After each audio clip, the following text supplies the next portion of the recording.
नमस्कार बच्चों, जय हिंद। कैसे हैं? उम्मीद करता हूं बहुत अच्छे होंगे। स्वागत है आप सभी के अपने परिवार पीकेडी एजुकेशन हब पर।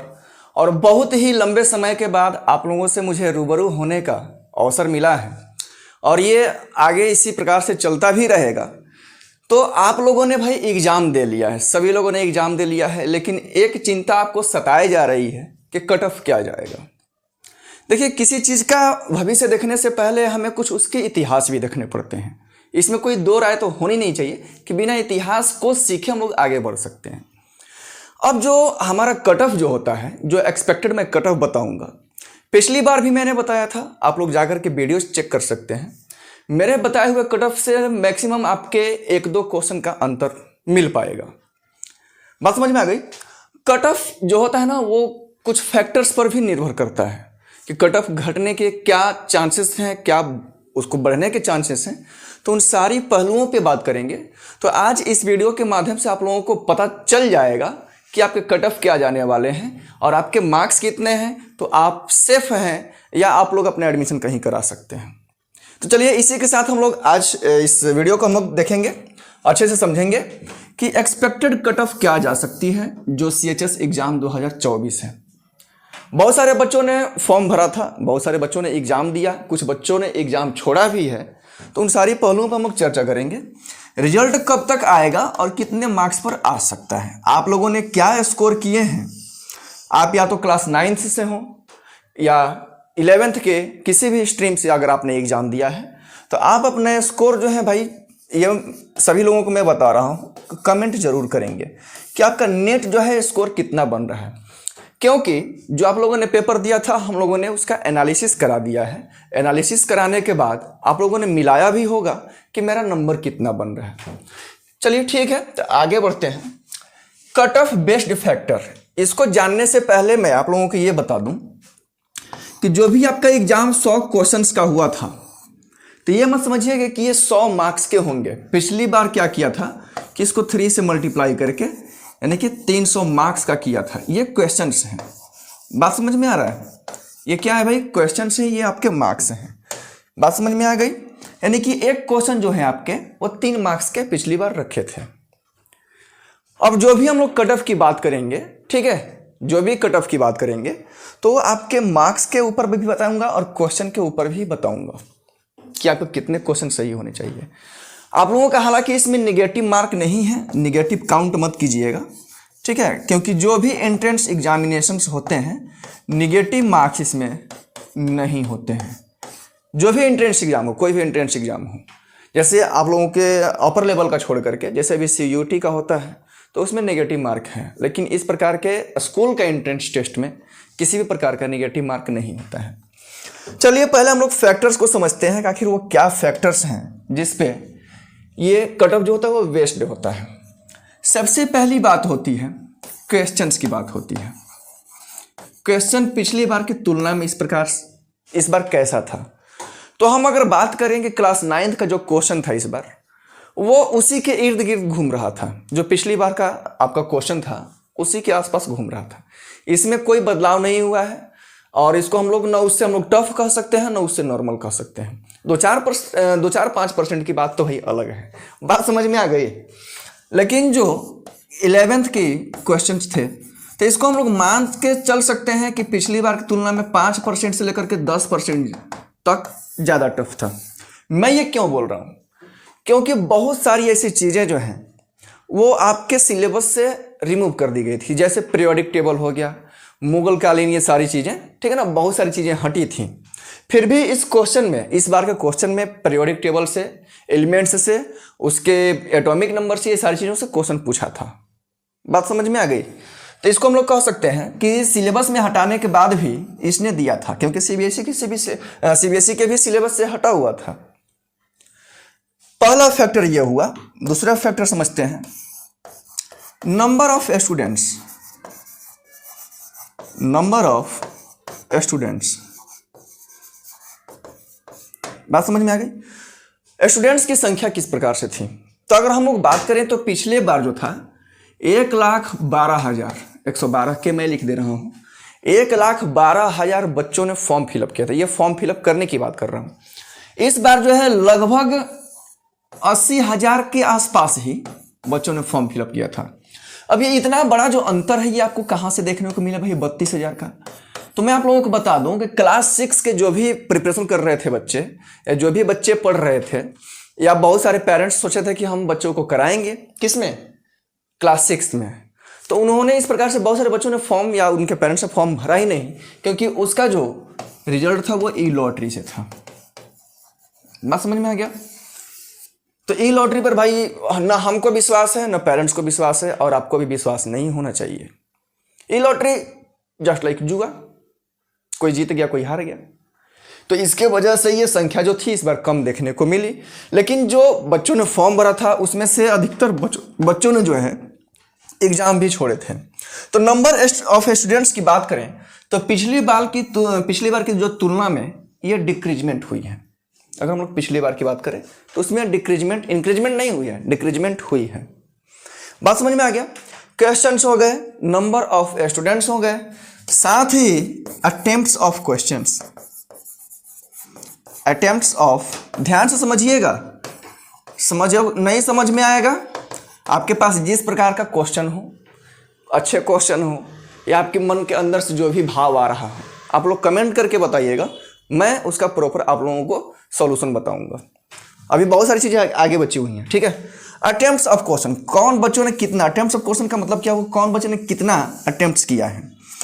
अब इस पर हम लोग बात करेंगे। सबसे पहले तो जो हम लोग, हमारे पास जो बच्चे पढ़ रहे थे, मैंने बताया था कि जितने क्वेश्चन आपको सही सही आए पहले उसको करिएगा, लास्ट में कुछ तुक्के भी मार दीजिएगा, क्योंकि इसमें नेगेटिव नहीं है। तो इस बार बहुत सारे बच्चों ने 100 से 195 करके आए हुए हैं, लेकिन उतना सही नहीं है। जो अभी तक हमारे पास डेटा आया हुआ है, ठीक है ना, हमारे पास के बच्चों का, वो एक बच्चे का जो है 88 क्वेश्चन से सही है, और एक बच्ची का जो है 92 क्वेश्चन सही है। बात समझ में आ गया? तो ये तुक्के वाले नहीं थे, क्योंकि हम जो है, हमारी जो टीम है वो तुक्कों पर विश्वास नहीं रखती है। हम लोग पढ़ाने पर, नॉलेज पर विश्वास रखते हैं कि कितना हम दें, कहाँ से आ सकता है। तो ये थे आपके कुछ इसके फैक्टर्स जो कि इस पर डिपेंड कर सकते हैं कि आपका कट ऑफ बढ़ेगा या घटेगा। लेकिन अगर हम पूरी ओवरऑल की बात करें तो जो पिछली बार की तुलना में हम लोग देखेंगे कि इस बार कुछ कट ऑफ कम जाने की चांसेस है, लेकिन किसी किसी स्ट्रीम में ये कट ऑफ थोड़ी सी ज़्यादा भी जाएगी। बात कर लेते हैं आगे कि जो हमारा कट ऑफ था भाई पिछले बार का, क्योंकि मैंने बताया कि आपको इतिहास जानना जरूरी है। इतिहास नहीं जानोगे तो आपका प्रेजेंट भी खराब होगा, फ्यूचर भी खराब होगा। जानना है, उसको दोहराना नहीं है, लेकिन जानकारी तो रखनी पड़ेगी। बात समझ में आ गई? तो यहाँ पर हमने लिखा है दी बॉयज, बहुत सारे आप लोगों ने देखा होगा रील्स में, दी बॉयज, दी गर्ल्स, दी छपरीच, ठीक है, बस मजाक तक लीजिएगा इसको।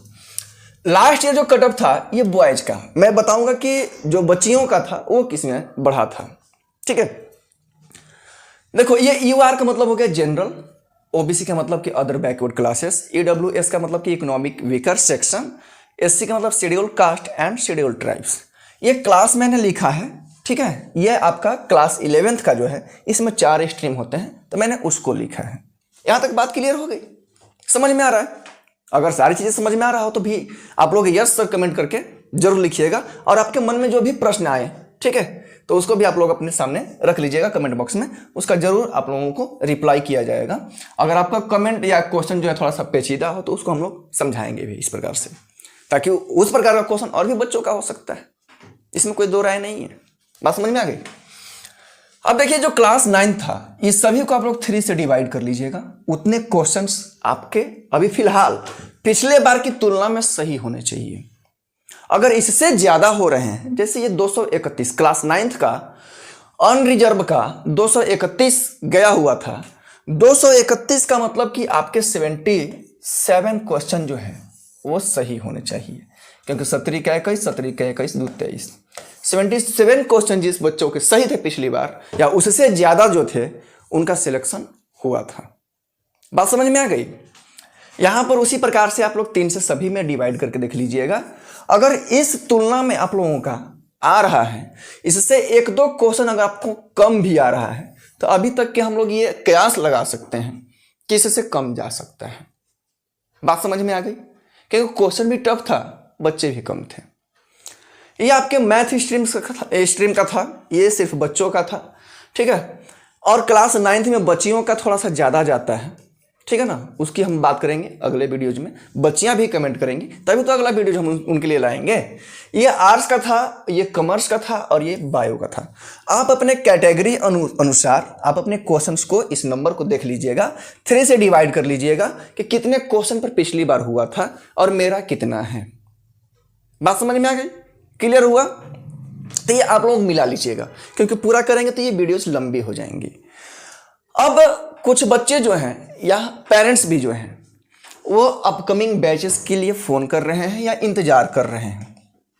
थोड़ी सी मैं इसकी भी चर्चा कर देता हूँ, ठीक है। कटअप तक तो मैंने आप लोगों को बता दिया। तो अपकमिंग बैचेस अभी हमारी नहीं आ रही हैं। क्यों नहीं आ रही हैं? इसके भी कुछ कारण हैं। सबसे पहले तो जो हमारे पास बैचेस चलती हैं वो जितने भी स्कूल एंट्रेंस की क्लासेस होती हैं, ठीक है ना, जितने भी स्कूल के एंट्रेंस के लिए आपको एग्जामिनेशन होती हैं उस सभी के लिए, जैसे NVS हुआ, नवोदय मतलब कि JNV भी कोई कहता है, सिमुलतला हुआ, सैनिक हुआ, ठीक है ना, आपका CHS हुआ, या इस प्रकार से एक आपका राजस्थान में भी विश्वविद्यालय है बच्चियों के लिए, नाम मुझे थोड़ा सा याद नहीं आ रहा है अभी, किसी वीडियो में मैं बता दूंगा। तो उसके लिए भी बहुत सारी चीज़ों के लिए हमारे पास तैयारी कराई जाती हैं। अभी फिलहाल जो है रिजल्ट वो सैनिक स्कूल का और JNV का आया हुआ है, ठीक है। इतनी सारी चीज़ों के लिए हमारे पास बैचेस चलती हैं, जो भी स्कूल एंट्रेंस एग्जामिनेशन टेस्ट हो वो सभी के लिए, ठीक है ना। वो आपका सेंट्रल लेवल का सैनिक स्कूल हो या स्टेट लेवल का भी हो। मैं मैं वीडियो में चर्चा करूंगा कि इन दोनों में अंतर क्या है। एक दिन मैं वीडियो उस पर भी लाऊंगा, सारी चीज़ें आपके सामने मैं रखूंगा, ठीक है। तो रिजल्ट की बात करें तो ये दोनों ही चीज़ों का आया है, अभी CHS का बाकी है, ठीक है। अब कुछ पेरेंट्स या कुछ बच्चे सोचेंगे कि भाई हम एडमिशन क्यों कराएं आपके पास पढ़ने के लिए, प्रिपरेशन करने के लिए। देखिए, हम ये नहीं कहते हैं कि हम बच्चों को मेरे वजह से सिलेक्शन होता है, नहीं। बच्चे मेहनत करते हैं, बस वो हमारी गाइडेंस को ध्यान में रखते हुए तो सिलेक्शन होता है। बात समझ में आ रहा है ना? गाइडेंस लेने के लिए, आपको कुछ नया सीखने के लिए, कुछ शॉर्टकट सीखने के लिए आपको तो भाई करना ही पड़ेगा। अब इस बार ही कुछ ऐसे बच्चे होंगे जो कि 1-2 नंबर से पीछे रह जाएंगे। 1-2 नंबर से भी पीछे रह सकते हैं ना। वहीं सोचोगे कहीं से मैं जरूरी नहीं है कि मेरे पास से ही या हमारे पास से ही आप लोग पढ़िए, कहीं से भी आपको गाइडेंस की जरूरत पड़ सकती है। तो अब हम ये समझाएं आप लोगों को कि जो हमारी अपकमिंग बैचेस हैं वो सबसे पहले जो है JNV के लिए आएगी, क्योंकि JNV का फॉर्म जो है पिछली बार से ही सबसे पहले इसी का फॉर्म आ रहा है, वो भी क्लास 6 के लिए। तो सबसे पहला जो बैच होगा हमारा वो JNV के लिए आएगा। कब आएगा हम उसकी डेट में आप लोगों को आगे बताऊंगा। तो आप लोग कहेंगे कि भाई आखिर मैं आपके पास एडमिशन क्यों लूँ? क्योंकि हम सिलेक्शन दिलवाते हैं, गाइडेंस हमारी अच्छी है, हमारी टीम मेहनत करती है और आप लोग अच्छे कर पाते हैं अपने मेहनत के बल पर। जैसे हम लोग बात करें कि हमारे अचीवमेंट्स क्या थे, ठीक है, तो हमारी अचीवमेंट्स ये थे कि हमारा जो 2023 में जो हम लोगों ने तैयारियां कराई थी, क्योंकि उसके पहले अगर हम लोग बात करें तो कई सालों तक एग्जाम नहीं हुआ था, ये आप सभी लोगों को पता है, कोविड की वजह से, ठीक है। अभी कोविड के वैक्सीन की वजह से हाहाकार मचा हुआ है। हालांकि घबराने की कोई ज़रूरत नहीं है, इसकी भी तोड़ निकाल लेंगे हमारे वैज्ञानिक, हमारे डॉक्टर, उन पर तो हमें पूरा विश्वास है। तो 2023 में जो CHS AIR1 all India rank 1, तो ये बच्चा हमारे यहाँ से ही था। यही बच्चा नहीं, मैंने जो अभी राजस्थान वाला मैंने विद्यालय बताया उसमें भी कई बच्चियों का एडमिशन हुआ था, CHS में भी एडमिशन हुआ था और सैनिक स्कूल, JNV सभी में। लेकिन उसकी वीडियोज आप लोग पहले देख सकते हैं, हमारे चैनल पर पड़ी हुई है, साथ में हम लोग बातचीत भी कर रहे हैं बच्चों से, तो अभी आप लोग देख सकते हैं। इस बार का क्या है, तो इस बार का जो हमारा सैनिक का, ठीक है, और JNV का जो भी रिजल्ट आए हैं उनकी लिस्टिंग की जा रही है, अभी इस पर काम चल रहा है। बहुत जल्दी ही इसको भी आपके सामने लेकर के आएंगे, क्योंकि हमारे पास वो बच्चे का जो लिस्ट है वो आ चुका है। तो हम लोग आपको आने वाली वीडियोज में बताएंगे कि हमारे सिलेक्शन का परसेंटेज कितना है। हम ऐसी खोखली बातें नहीं करते हैं कि 24 घंटे, 48 घंटे, 50 घंटे लाइव चलाएं, उससे कोई फायदा ना हो। बात समझ में? उतना ही हम लोग बच्चों को देते हैं जितनी उनकी ज़रूरतें हैं। तो इस बात को समझ गए कि जो भी हमारे रिजल्ट्स इस बार आए हैं 2024 में, ठीक, 2024 में जो भी रिजल्ट्स आए हैं वो बहुत ही जल्द आपके सामने होंगे। और हमारा कोशिश रहता है कि कभी भी जो हमारा रिजल्ट है, जितने बच्चे हमारे पास एडमिशन लिए रहते हैं, कम से कम 60 to 70%, ठीक है, 60 to 70% का एडमिशन दिलाने का हम लोग दावा करते हैं। और ये डेटा जो है आपके सामने बहुत जल्द ही आएगी। इसके साथ ही अगर आपको कोई जानकारी चाहिए कि एडमिशन कब लेना है, किस एप्लीकेशन पे लेना है, कैसे ले सकते हैं, ठीक है, तो आपके पास ये दोनों नंबर जो दिख रहे हैं, इस पे आप लोग कॉल करके समझ सकते हैं और अपना हो सकता है तो प्री बुकिंग भी करा सकते हैं। ठीक है, कॉल कीजिएगा तो आप लोगों को सारी चीज़ें समझा दी जाएंगी कि प्री बुकिंग कैसे करेंगे बैच के लिए। ओके, यहाँ तक क्लियर है।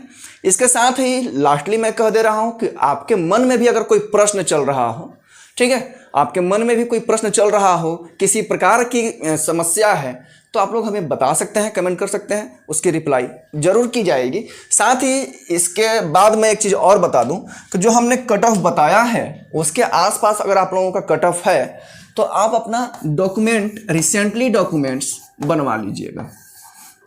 डॉक्यूमेंट्स में क्या क्या बनवाएंगे ये भी मैं आप लोगों के सामने रख दे रहा हूँ। तो डॉक्यूमेंट्स में आप लोग मान के चलिए कि जैसे युवा को तो कोई डॉक्यूमेंट्स नहीं बनवाना है, बात समझ में आ गया। जो ओबीसी होंगे वो अपना ओबीसी एनसीएल बनवा लेंगे, ठीक है, सेंट्रल लेवल का। साथ ही डोमिसाइल, जिसको आय जाति निवास हिंदी में अगर बात करें तो आय जाति निवास अगर बात करें तो वो बनवा लीजिएगा। जो ईडब्ल्यूएस से होंगे तो अपना ईडब्ल्यूएस बनवा लेंगे। ये डॉक्यूमेंट्स की जरूरत आपको काउंसलिंग के समय जरूर पड़ेगी और ये ज़्यादा से ज़्यादा 6 महीने तक पुराना का ही मांगता है। तो अभी आप लोग करा लीजिएगा तो आपके जो काउंसलिंग डेट है जून में, वहाँ तक आपका बन करके रेडी हो जाएगा। फिर मिलेंगे कुछ अच्छे इन्फॉर्मेशन के साथ, कुछ आपके क्वेश्चन के साथ अगले वीडियो में। तब तक के लिए जय हिंद।